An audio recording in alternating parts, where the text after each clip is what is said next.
You can't be grateful and be saying you're grateful in your heart. Like you're keeping it to yourself. God has blessed me. Let me, oh God, thank you. She made mention of somebody giving you 800,000 naira, I think every 2 days or every 4 days, something like that. Yeah, but like, how are you going to greet that person? Me, in my mind in church, I was like, roll on the floor. We are still in the month of December, which is our month of being raised by grace.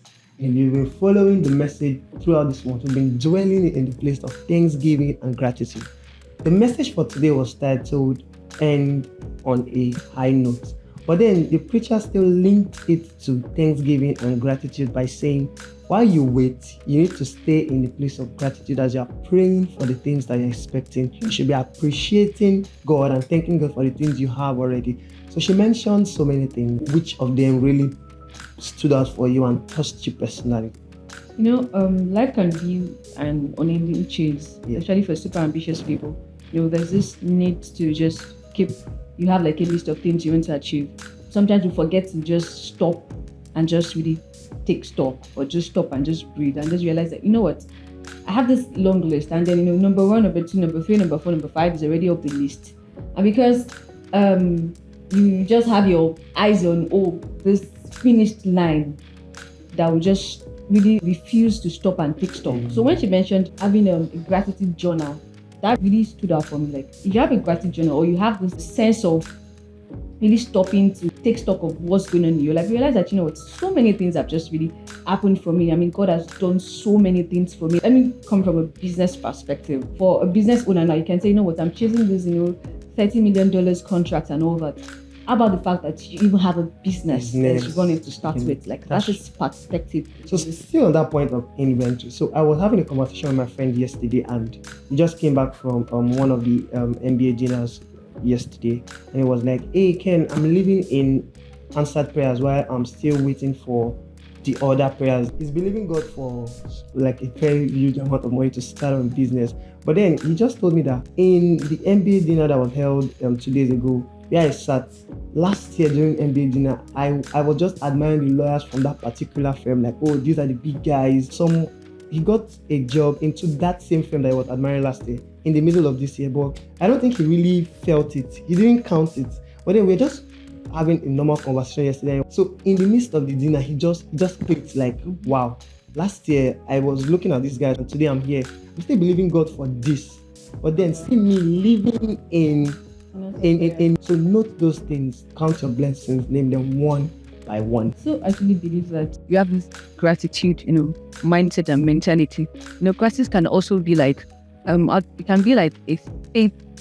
When you give thanks to God for what He has done, when you take stock, and then He helps you to just give thanks to God for the things that He has done. It can also help you build your faith. God has done this, He has done that.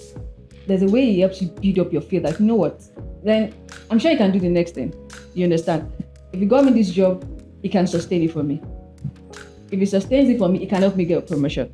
If it helps me get a promotion, it can help me through this job get international opportunities and things. In service, I had this like light bulb moment where I felt like, you know what? I think gratitude is even, for me, I think it will even be like a major tool for faith. Like, it can help you build, when you're thanking God for the things He has done, it can help you build up your faith to, trust Him for what's coming next. She also mentioned something about, she shared her own personal testimony that she has a staff that whenever she gives something to the other, like everybody, all the staff, and there's a particular one that just keeps on telling her thank you and thank you almost every day. And whenever she wants to do something again, that's the first person that comes to her mind. And it relates back to the message, I think it was last week or 2 weeks ago, about where Rev mentioned and really focused on the 10 lepers. So there were 10 lepers, they were cleansed, and only one came back. So the one that came back was made whole. The other 9 will be living, they've gone. They didn't know that there was something better than being cleansed. So you can be living life, but if you stay in the place of gratitude, there's always something better. So you can have the good, but if you are grateful for the good, the better will come. If you are grateful for the better, the best will come. So it's always good to be grateful. When you count your blessings, you make your gratitude note, take inventory, and always, I think she mentioned, be loud with your testimony, with your gratitude. You can't be grateful and be saying you're grateful in your heart. like you're keeping it to yourself. God has blessed me. Let me, oh God, thank you. She made mention of somebody giving you 800,000 naira. I think every 2 days or every 4 days, something like that. Yeah, but like, how are you going to greet that person? Me, in my mind in church, I was like, roll on the floor. I will tumble. Do you get? So when you count all these things, there are a lot, and you can't just be saying you want to be thanking God in your heart. Let us see your gratitude. Let people hear your testimony. It can just be a normal conversation, like, and it can also stir somebody's faith. Coming from the perspective of the 800,000, and when she was relating it to the price of oxygen and all of that, and she mentioned that the doctor did say that there are times when it's even more expensive on the card.